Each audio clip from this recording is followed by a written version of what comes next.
นิทานเดินต่อไปแม่ทางจะสันมีชายหนุ่มคนหนึ่งชื่อว่าปัญญาลาวกำลังเดินทางไปหาจุดหมายที่สำคัญที่สุดในชีวิตของลาว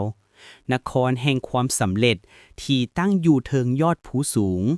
ปัญญาเชื่อว่าถ้าลาวไปถึงนครแห่งนั้นได้ชีวิตของลาวก็จะเต็มไปด้วยความหมายการเดินทางได้เริ่มต้นอย่างง่ายดายตามเส้นทางที่ปูด้วยหินแห่ที่ห้าบเพียงแต่เมื่อเข้าใกล้ภูหนทางก็เริ่มสั่นขึ้นเรื่อยๆโอ้ยมันยากเกินไปปัญญาจมแล้วรู้สึกเมื่อยล้าขาหนักและความไวของเราก็หลุดลงเราหยุดหลายครั้งก้มหน้าและสงสัยว่าเราจะสืบต่อไปได้บ่ตามทางนั้นเราได้พบกับผู้เดินทางคนอื่นๆผู้ที่หนึ่งคนที่ยอมแพ้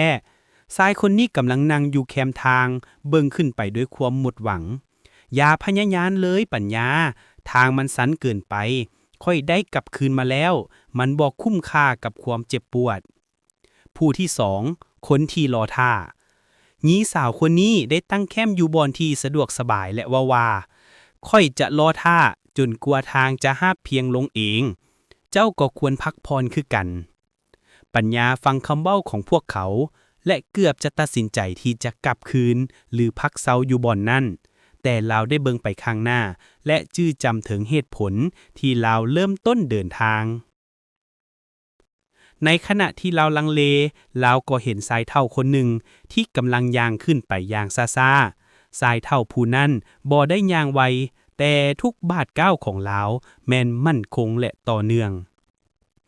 ปัญญาได้ย่างเข้าไปหาชายเฒ่าและถามว่าลุงเอ๋ยทางมันสั้นและยากลำบากหลายลุงบ่เมื่อยบ่ชายเฒ่าได้ยิ้มหันหน้าไปหาปัญญาและตอบว่าลูกเอ๋ยทางที่สั้นคือบ่อนทดสอบหัวใจของเฮาถ้าทางมันหาบเพียงทุกคนก็คงจับไปถึงแล้วย้อนมันสั้นมันจึงคัดเลือกคนที่มีความตั้งใจที่แท้จริงจือไว้2 อย่าง 1. เมื่อทางสั้นที่สุดจงย่างให้ซ่าลงอย่าฮิบฮ้อนเพียงแต่รับประกันว่าเจ้าจะบ่หยุด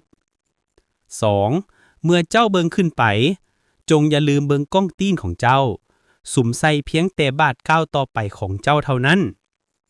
ปัญญาได้รับแรงบันดาลใจลาวได้เริ่มย่างขึ้นไปอีกครั้งลาวบ่ได้ย่างไว